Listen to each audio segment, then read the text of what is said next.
I told y'all 78 already before I could even get down the street. Before I could get down the street, Dante is, 78 is already calling Dante a fucking agent. Dante is over in Asia somewhere with his family. So I guess the white man said, hey Dante, hey. He called Dante, the white man called Dante on the coon phone. Hey man, I know you're busy right now. Just had a kid. You know you got a business restaurant and all that type of stuff. But hey man, we need another favor from you. We need you to go after 78 because 78 got to be stopped. 78 must be stopped. The white man worried about 78. 78 got to be stopped. 78 and Deontay Wilder both think they some political figures. Dante is not worrying about this nigga, man. Dante created new media. If the nigga wouldn't have said new media, Dante wouldn't have said it. He can't accept responsibilities. I see why. At first I used to think Deontay Wilder was the only crazy one. But 78 is a mental patient too, man. 78 ain't wrapped too tight, man. He think the white man's trying to destroy him, man. He big in his head, man. He's suffering from what they call the grandiose, delusion of the grandiose, man. He think he's big, man. He think he's some worldwide figure, and the white man gotta bring him down. He always talking about they trying to demonetize my channel. They trying to stop me. The white man, you know what they doing? They taking subs from my channel. They ain't sending this out. He think the white man worried about him. He think he Malcolm X, man.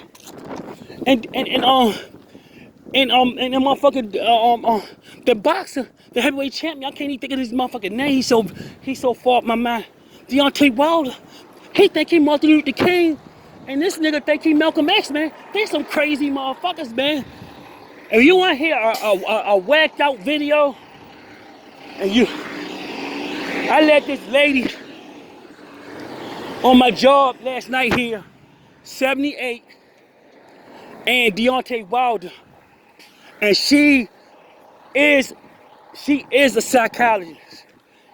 She not white, but she's a psychologist. She mixes something. She said both of these motherfuckers are suffering from mental illness, and it straight me down. She said, and she don't watch boxing, but she listened to the language. She said both of these guys are crazy, cause no normal person. Yo, I'm not worrying about. Deontay Wilder don't have anything to worry about in life.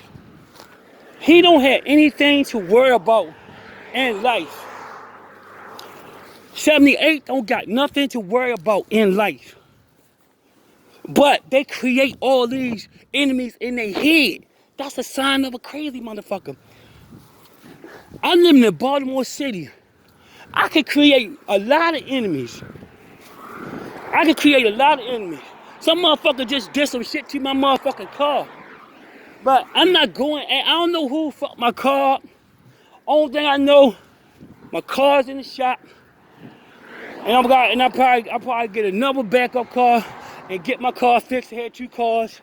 And that's it. I'm not trying to create all these enemies. Cause I don't know what happened to me. I don't know who did the shit. Some crazy bitch could have did it. Some nigga, I don't know. But I'm not trying to create enemies. Only crazy motherfuckers go around looking for people on YouTube. They enemy, all these people, they enemy. They live a sad life, man. I told y'all he was going to try to accuse Dante of being some type of agent. And he's doing it right now as we speak. He's accusing Dontaeboxing Nation of being an agent. I told y'all, man, these guys are insane.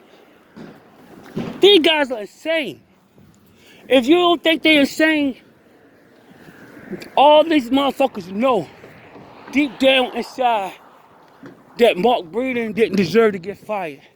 All of them know that match need to be stopped. He was getting battered. He was getting bruised. And he used that man as the fall guy. He created an enemy of that man to save his life.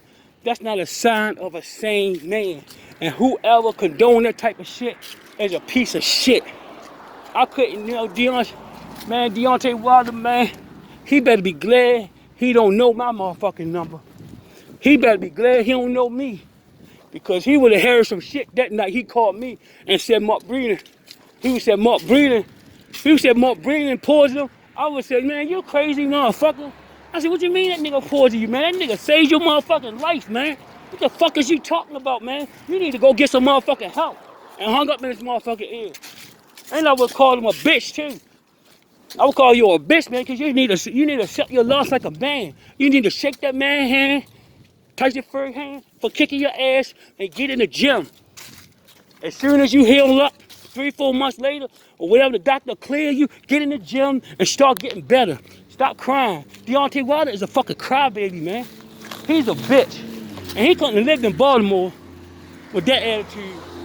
Where I grew up at, he wouldn't have made it. He would not have made it. As big and strong as he is, he wouldn't have made it. His will not strong enough. He not strong enough. His will not strong enough. His will not strong enough. Because he got a daughter. He got children. And he putting failure in the air for them.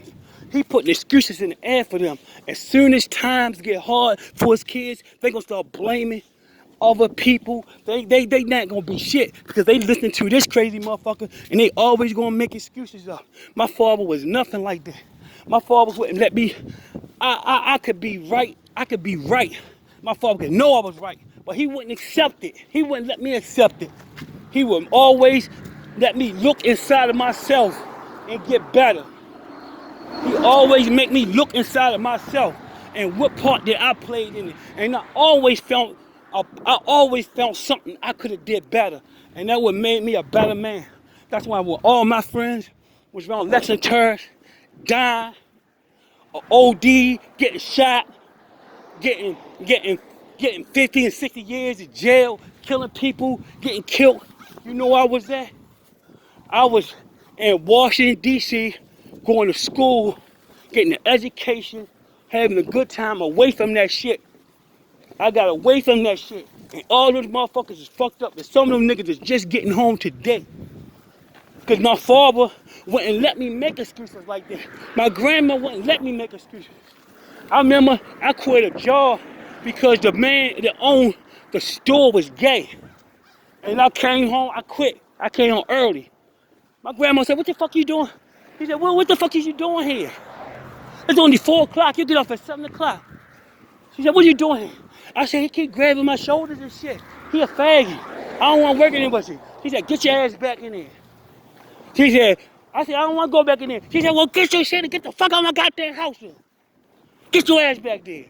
Don't you quit no motherfucking job. You ain't got enough motherfucking job. She said, get another motherfucking job first, then quit. You ain't staying in my motherfucking house. What you gonna do here all day? Well, you gonna go over there, play with Ernie them all day in the projects? Get your ass back on that fucking job. Motherfucker made me a fucking man.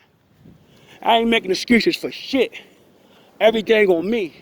My shoulders can take it. My shoulders can take it. I know I can lose a fucking heavyweight belt with $40 million, $60 million in the bank and still crying, he's a bitch. And 78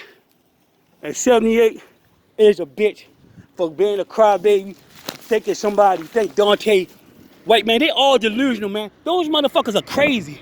And you gotta be crazy to listen to those motherfuckers, man.